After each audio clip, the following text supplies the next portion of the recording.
Magandang umaga po sa ating lahat, sa mamamayan ng Santo Niño Perez. It is such a great privilege to share unto you the Word of God. This morning, ngayon po ay araw ng Lunes. At napakaganda po nga simulan ang buong linggo nang mayroong pag-aaral ng salita ng Diyos. The Bible says that man shall not live by bread alone, but by every word that proceedeth out of the mouth of God. Ang salita po ng Diyos ay isang pagpapala sa bawat isa. Kung atin ito po itatanggapin lamang at hindi i-reject.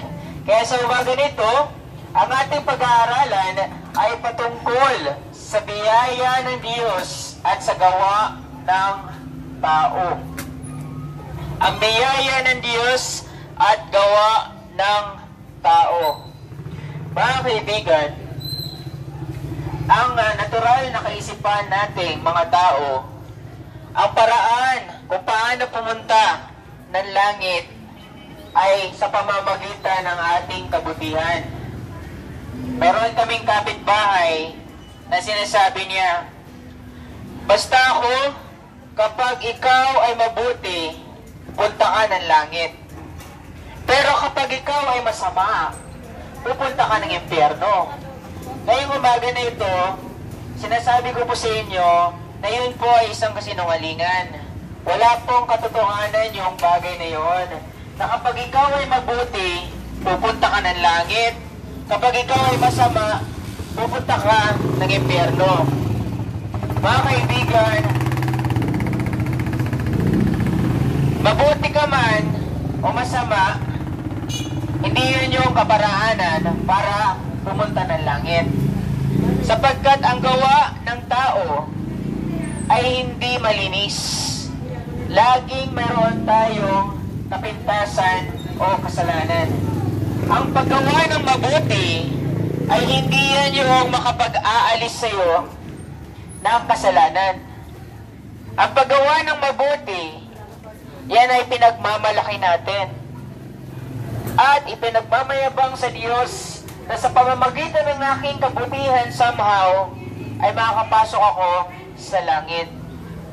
Kaibigan, ang batayan ng pagpunta ng langit ay hindi yung kabutihan mo. Mayroon pang mga nagsasabi na para makapasok ka doon sa langit, kinakailangan ikaw ay maging kasapi ng isang relihiyon. Mga kaibigan, ang pagiging kasapi ng isang relihiyon ay hindi makapagtatanggal sa iyo ng kasalanan. Ang tao ay hindi pumupunta ng langit dahil siya ay nasa tamang relihiyon. Gayun din naman ang tao ay hindi pumupunta sa impyerno dahil siya ay nasa maling relihiyon. Religion does not guarantee salvation. My friends, ang tao ay pumupunta ng langit dahil sa pananampalataya kay Kristo Jesus. Ang ating mga gawa ay mayroong bahid ng kasalanan. Ang pagtulong sa kapwa, mabuti naman yun. Pero kahit tumulong ka sa kapwa mo, meron ka pa rin kasalanan. Sin is something, yung bagay na nagdadala sa atin doon sa lawa ng apoy. We cannot escape the consequences of our sin. And the ultimate consequence of our sin, the Bible says, is death.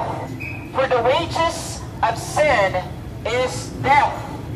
Death is the penalty of sin. Ito yung kabayaran ng ating mga pagkakasala. Look at ourselves. We grow old. Tumatanda tayo. Kumukulubot ang ating balat. Bakit? Dahil sa kasalanan. At tutungo yan sa kamatayan. Mga kaibigan, ang nais ko lamang pong iparating sa bawat isa na dahil sa ating pagkakasala ay hindi tayo makakapasok doon sa kaharian ng Diyos. Sapagkat ang tahanan ng Diyos ay malinis. Walang bahid ng anumang karumihan, purong dalisay, walang kasalanan. purong kabanalan, kapayapaan, at pag-ibig lamang yung naroon sa langit. Walang karumihan, mga kaibigan. Kung meron tayong malinis na damit, ayaw nating madumihan, di ba? Ang puti-puti ng damit ko, ayoko madumihan. Much more, pasigit pa doon sa langit. Walang kasalanan po doon sa langit. At tayo po ay may kasalanan. Napakalaking problema po noon. Kasi maaari tayong hindi pumunta ng langit. Meron tayong kasabihan, liars go to hell. And that is sure. That is biblical. Nasa Bible po yun. Ang mga sinungaling ay pupunta doon sa impyerno. Pero wag naman sana, no? Pero ano po tayo po ay merong kasinungalingan. Sinasabi sa banal na kasulatan, but the fearful and unbelieving and the abominable and murderers and warmongers and sorcerers and idolaters and all liars shall have their part in the lake which burneth with fire and brimstone, which is the second death. Masakit man pong isipin na sinasabi ng banal na kasulatan ang lahat ng sinungaling ay maaaring pumunta sa lawa ng apoy. Kaya mga kaibigan, wala po tayong pag-asa. Wala tayong pag-asa na pumasok doon sa langit dahil tayo po ay mayroong kasalanan. At tayo po ay hiwalay sa Diyos. At ang Diyos bilang banal na Diyos at Diyos ng hustisya, hindi niya minamahal, hindi niya iniibig ang kasalanan, mga kaibigan. Hindi niya rin iniibig yung mga gumagawa ng kasalanan. Why? Because the Bible says that God is angry with the wicked every day. Every day, araw-araw, galit ang Diyos sa mga taong gumagawa ng mga kasalanan. Friends, God hates sin, and He also hates those who do sin. Kaya malaki po ang problema natin, mga kaibigan. We cannot enter heaven. No amount of good works can bring us to heaven. Yun po yung gawa ng tao. Yan po yung gawa ng tao. Masakit ba isipin, pero dapat nating malaman. Bakit? Para ma-appreciate natin yung mabuting balita. Ngayon, kung yan yung gawa ng tao, punta naman po tayo sa biyaya ng Diyos. Biyaya ng Diyos. Ang biyaya ng Diyos, ito po ay hindi mo kayang sukatin. Ang biyaya ng Diyos ay higit pa sa lahat ng mga mabubuting gawa ng tao pagsamahin mo man. Ang biyaya ng Diyos, ito ay ating makikita lamang doon sa persona at mga ginawa ni Kristo sa krus ng Kalbaryo.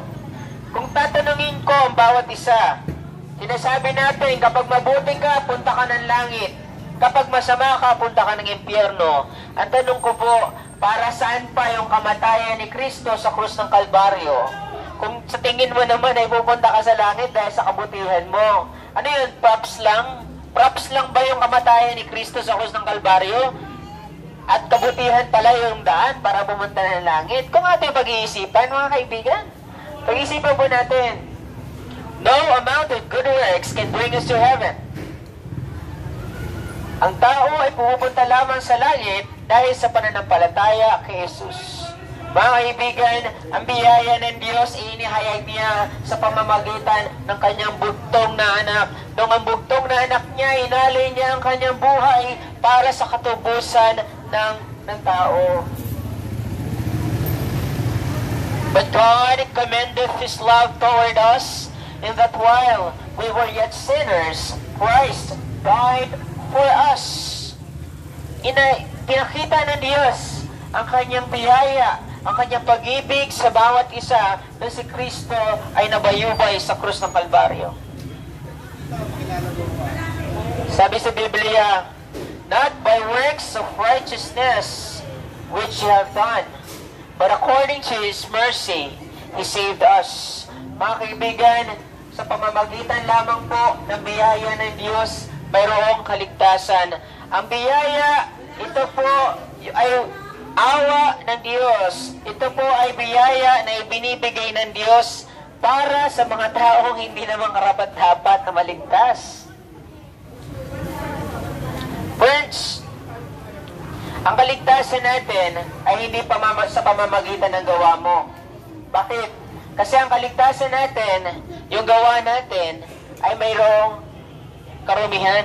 Sabi ng banal na kasulatan, all of our unrighteousness are as filthy rags before God.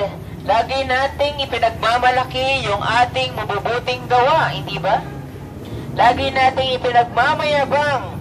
Dito pa lang sa lupa, ipinagmamayabang na natin yung ating mga mabubuting gawa. How much more pag pinawian tayo ng buhay, pagmamayabang natin yan sa Diyos. Mga kaibigan, ang nais ko lang pong sabihin na ang kaligtasan ay sa biyaya lamang ng Diyos. Ang kaligtasan mula sa kasalanan ay hindi dahil sa kasipagan ng laman sa paggawa ng mabuti. Ang kaligtasan ay hindi isang gantimpala para sa mga taong masisipag na gumawa ng mabuti. Ito po ay isang biyaya na kaloob ng Diyos. Libre, walang bayad, ito ay binibigay niya para sa mga taong hindi naman talaga karapat-dapat na maligtas, ngunit nagsisisi at nanampalataya sa bugtong na anak ng Diyos. Salvation is by grace. And if by grace, then is it no more of works. Otherwise, grace is no more grace.